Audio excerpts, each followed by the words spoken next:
الحمد لله الذي أرسل رسوله رحمة للعالمين أشهد أن لا إله إلا الله وحده لا شريك له وأشهد أن سيدنا محمدا عبده ورسوله اللهم صل على سيدنا محمد وعلى آله وصحبه أجمعين أما بعد فيا عباد الله اتقوا الله فقد فاز المتقون قال الله تعالى في القرآن الكريم أعوذ بالله من الشيطان الرجيم بسم الله الرحمن الرحيم يا أيها الذين آمنوا اتقوا الله حق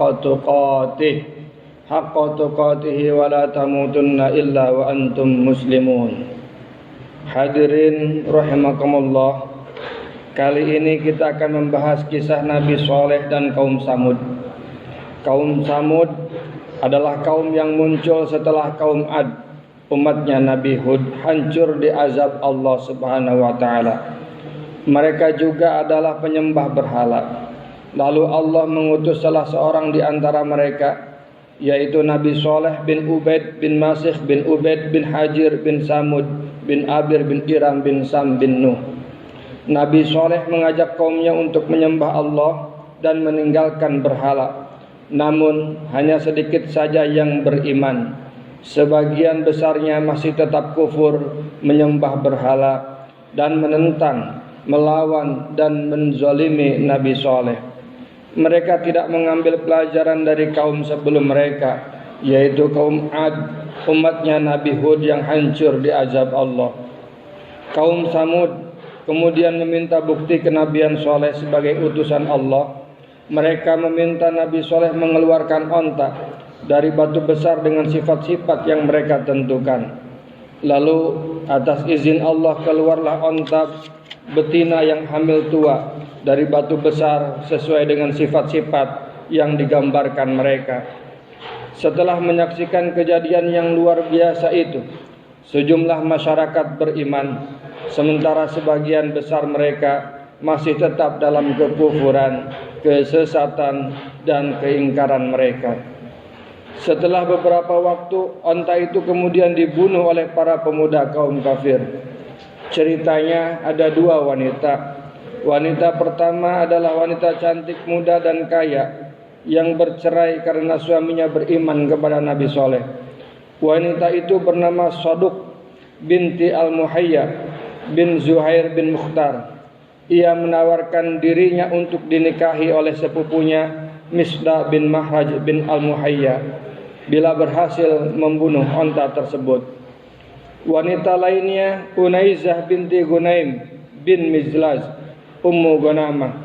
Ia memiliki dua putri yang ditawarkan untuk dinikahi Qudar bin Salif untuk memilih salah satunya jika dapat membunuh onta mujizat tersebut.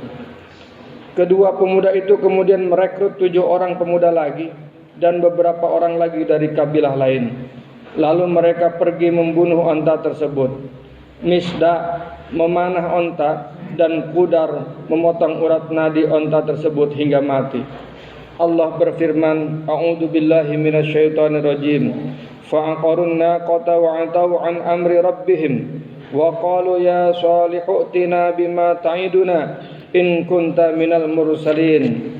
Kemudian mereka sembelih unta betina itu dan berlaku angkuh terhadap perintah Allah. Mereka berkata, wahai Saleh, buktikanlah ancaman kamu kepada kami jika benar engkau salah seorang rasul.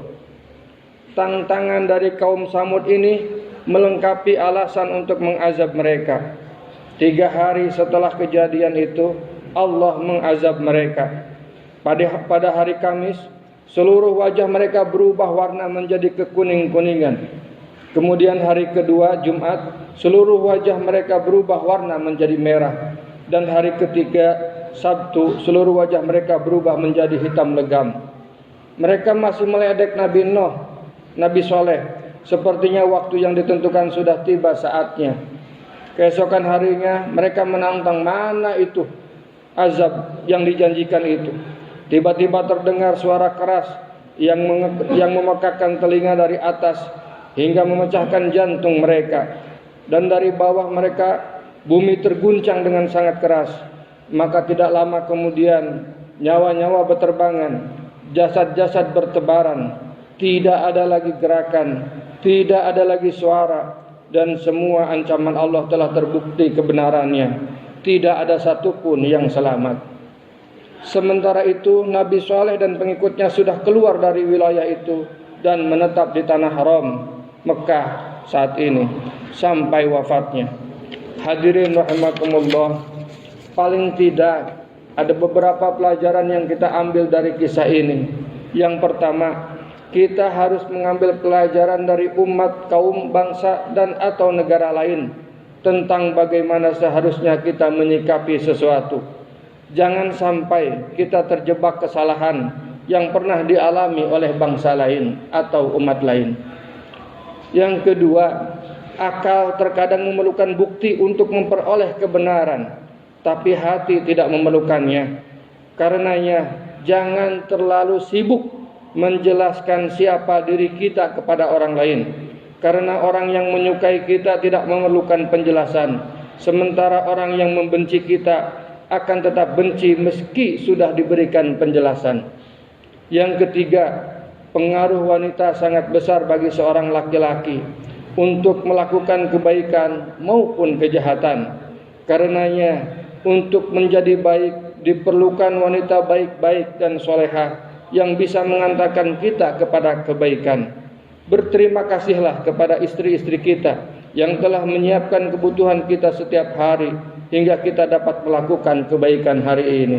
Semoga bermanfaat. Barakallahu li wa lakum fil Qur'anil azim wa nafa'ani wa iyyakum bima fihi minal ayati wa dzikril hakim wa taqabbalallahu minni wa minkum tilawatahu innahu huwas samiul alim fastaghfiruhu innahu huwal ghafurur rahim.